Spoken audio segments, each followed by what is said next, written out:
సంవత్సరంలో కేవలం 5 రోజులే భక్తులకు దర్శనమిచ్చే శివాలయం గురించి ఎప్పుడైనా విన్నారా? తెలంగాణలోని నల్లమల అడవుల మధ్య అమ్రాబాద్ టైగర్ రిజర్వ్లో ఉన్న ఈ పవిత్ర క్షేత్రమే సలేశ్వరం లింగమయ్య స్వామి ఆలయం. శైల అంటే కొండ, ఈశ్వరుడు అంటే పరమేశ్వరుడు. కొండ గుహలో వెలిసిన శివుడు కావడంతో ఈ ప్రాంతాన్ని మొదట శైలేశ్వరమని, కాలక్రమంలో సలేశ్వరం అని పిలవడం ప్రారంభమైందని భావిస్తారు. స్థల పురాణం ప్రకారం ఈ పవిత్ర శివలింగాన్ని బ్రహ్మదేవుడు ప్రతిష్ఠించాడని భక్తుల విశ్వాసం.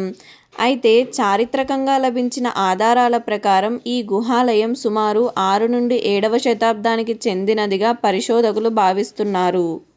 ఈ ఆలయంలోని మరో అద్భుతం శివలింగం సమీపంలో ఏడాది పొడవునా ప్రవహించే సహజ జలపాతం. భక్తులు దీనిని స్వయంగా ప్రకృతి చేసే జలాభిషేకంగా భావిస్తారు. ఈ ఆలయం ప్రతి సంవత్సరం చైత్ర పౌర్ణిమ సందర్భంగా మాత్రమే కొద్ది రోజుల పాటు భక్తుల కోసం తెరవబడుతుంది. వేలాది మంది భక్తులు అడవిలో ట్రెక్కింగ్ చేసి లింగమయ్య స్వామిని దర్శించుకుంటారు. అయితే ఈ ఆలయ అసలు చరిత్ర ఏమిటి? బ్రహ్మదేవుని ప్రతిష్ఠ కథ ఏమిటి? ఎందుకు 5 రోజులే దర్శనం? జలపాతం వెనుక ఉన్న విశేషమేమిటి? ఈ విశేషాలు అన్నీ ఈరోజు సాయంత్రం 7 గంటలకు వచ్చే పూర్తి వీడియోలో తెలుసుకుందాం.